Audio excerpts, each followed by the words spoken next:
Good morning, traders. This is a live trade recap. I took 3 trades this morning. I have them all on video. We're going to go over them right now. I'm going to tell you ahead of time, though, that 2 of them failed and the last one succeeded. So I'm essentially break even, slightly red, but that's the idea behind the 2R trading, is that if you lose 2, that 1 win is enough to get you back to break even. So now I want to show you, this is the Webull top gainers list organized by volume. But notice that there's a mix of red and green stocks here. This is the top gainers list. They should all be green. So when you see this, you know you need to restart Webull. I had to do that about 3 or 4 times, and that's something that I think you're just going to have to do every day if you trade around 4 a.m. because for whatever reason, Webull has like a tough time updating the list properly right at the pre-market open at 4 a.m. So you just keep shutting it down and reopening it. It might need to be 4:01 for whatever reason. Maybe there's a window of 1 minute between 4 and 4:01. I'm just looking at that because here this was still messed up. I shut it down again and then I reopened it. And then this time, see, this is what you want to see. Everything green because it's the top gainers list. So all these should be green stocks. So now I have it organized by volume. VCVC and SLS were the only 2 low floats in the top 3 of the top gainers list. So those went on my watch list. And you can see that SLS made a new high in the aftermarket. So I can't trade this until it breaks through that. And VCVC broke through, maybe not in the best way possible, but it broke through the aftermarket high, and that's the criteria that I need to look for an entry.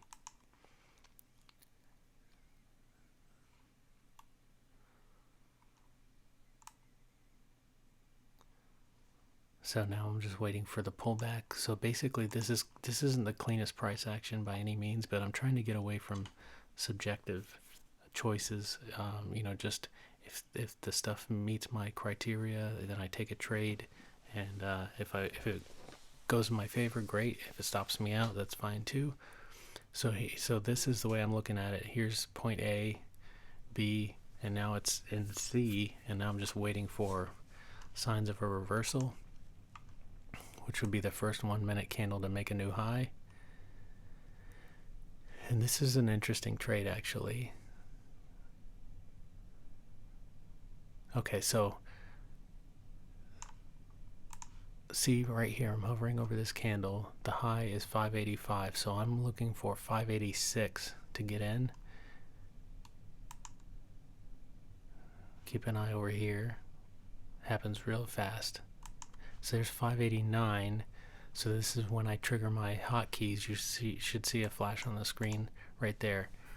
As I trigger it, the price moves to 16. It might have been me that moved the price to 16 by hitting buy, because I'm set to buy the ask.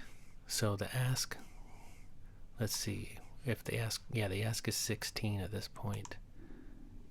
Yeah, it was 16 the whole time. So I'm the one that moved the price up to $16. So that's slippage, and there's not a lot you can do about it. Sometimes you're going to get it. So far this month, this is the only trade. I've taken 1, 2, 5 trades. This is the only trade that I've suffered any sort of slippage whatsoever. So it's not a common thing if you're doing everything else right. But the reason why I'm bringing that up is because if I would have gotten my ideal entry, so my ideal entry was 1582, because I wanted it to break the high of that previous candle, and it actually would have went to 2R, because 2R would have been 1616.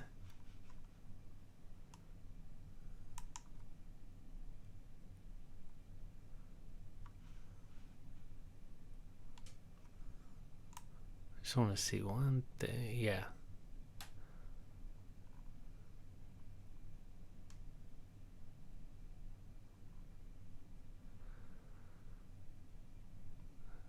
So I'm going to fast forward through this trade.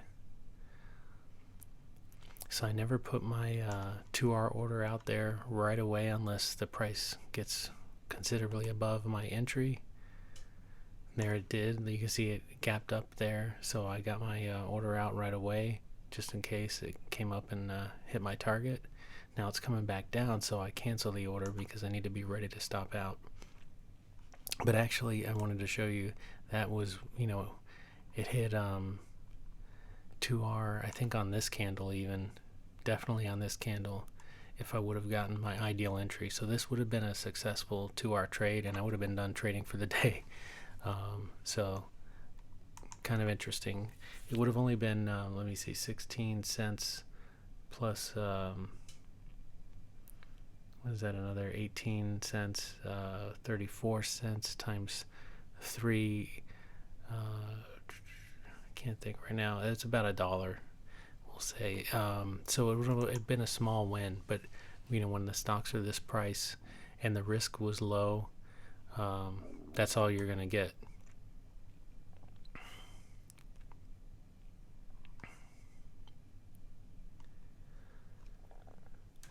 So now this is when things got a little bit more interesting. This is trade number 2. So RAVE popped up.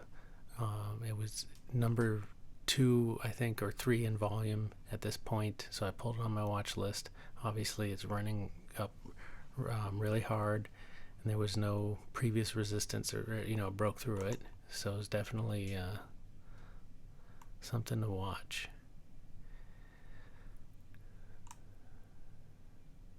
And I'm keeping an eye on this thing at the same time. So here's my entry. So basically I'm playing this as this is the pullback here. So I guess you can call this A or this A, doesn't really matter. And this is B, and then here's the pullback, and I'm waiting for it to make a new high. As soon as it makes a new high, I got to get in.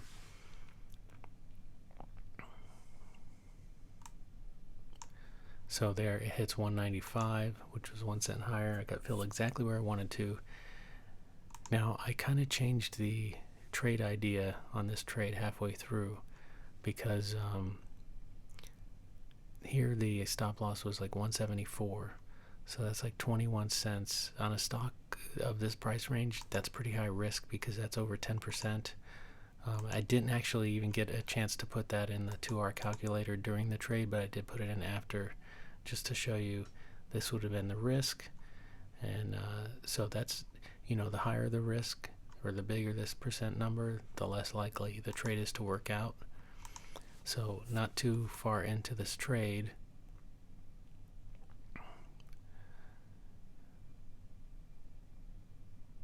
so that was my original target, my original stop. And once it looked like it was going to make more of a traditional ABCD pattern, so this being A, B, and then here's C, that's a sign that I got into this thing early. So I decided, let me reduce my risk by raising my stop loss up to, so how I would have entered this if I saw this here, which would be, but you don't know this is going to happen, so there's no way I could have, said, well, let me wait until this forms this pattern, because you don't know if it's going to form that pattern or just continue higher. So now that it did, I can say that my entry here would have been for the break of this candle, so 194, which is essentially where I'm at. You can consider that like 1 cent of slippage. And the low of this candle is 185, so my stop loss would be 184. So that's an 11 cent risk. That's much more reasonable. I think I put that in the calculator, yep. And you can see that brings the risk down to about 5%. And that gives it a lot better chance of working out, and it makes it so that if it doesn't work out, my loss is much smaller. So there I moved my stop up, and I have in my mind, and I'm marking out where my new profit target is, but I get stopped out. I get filled exactly where I want to on the stop out. Oh, and I got stopped out on this one at some point there. Yeah, they got almost at the same time. And this one, my stop loss was 1565. So as soon as I see 1565 there, I get out and get filled just above that.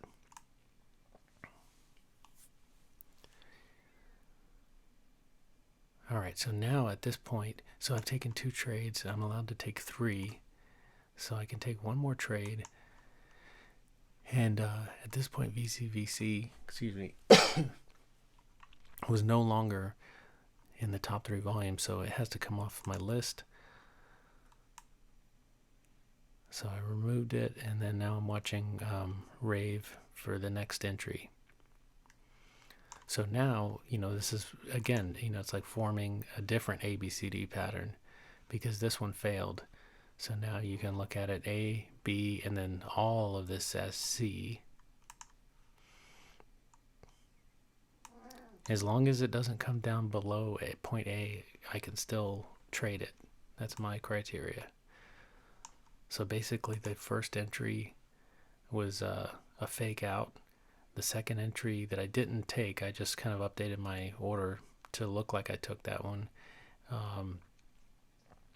was also a fake out. So now I'm just looking for, the real pullback. And then, so right here is where we get the next entry. So you see this candle here made a high of 177. So as soon as this one hits 178 or better, I can enter. So watch this number over here. There's 178. You saw me trigger my hotkeys. I get filled exactly where I want to, 178 with 30 shares. And the low of that candle was 177, I believe. So the, the low is 174. So my stop loss is 173. So 1 hour is 5 cents and 2 hours 10 cents. So I'm looking for 188.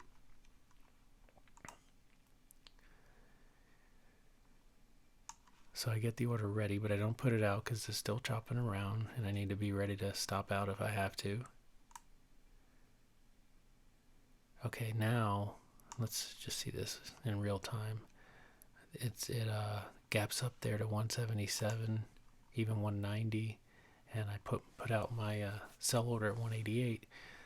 But notice that even though it's at 190, I'm not getting filled at 188. The reason why is because you're selling to bidders. The bidders are the buyers. And right now the spread is 7 cents. So even though the last price is 190, the bidders, the next closest bidder or buyer is at 183. So you're not going to get filled at 188. So in that situation, you just have to wait.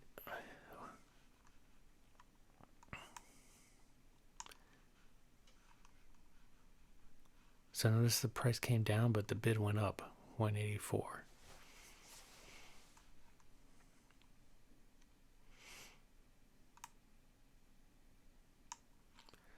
Okay.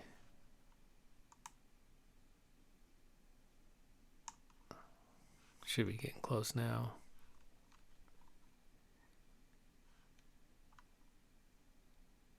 There we go. Get filled at 188 on that little bounce up.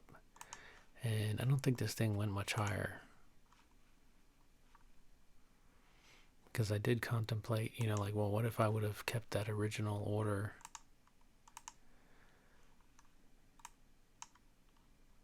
So that was it. I mean, I basically got the only green trade, 2R trade that was there. I mean, obviously, there's like a nice 3-bar play here that looks like it worked out, but that was before I got to this stock. Everything else was a fake out. And if I would have kept my original idea in place where I stopped out at 174 on that first trade, I think it was, or 175. Yeah, I would have been stopped out here anyway for a much bigger loss. No, I'm just making sure that was the idea. Yeah. So let's look at the spreadsheet really quick. Because for whatever reason, Webull is still not showing. There it is. Okay. Daily P&L, 85 cents down. not a big deal.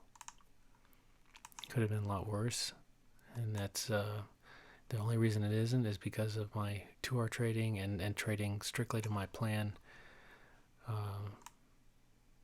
So I basically have 3 green trades and 2 red trades, yet I'm up, over $11. So I'm basically up 2% on the account, even with almost a 50-50 win rate at this point. At basically 60% win rate. So that's the power of 2R trading. And I hope this video helped. I'm sorry that if it dragged on a little bit at points, but I wanted to make sure I highlighted everything that I thought was really helpful. So let me know if you have any questions. And no matter what you do, stick to your plan, stick to your strategy. Always take your stop losses, honor your profit targets. And that's it. You'll be green. Take care.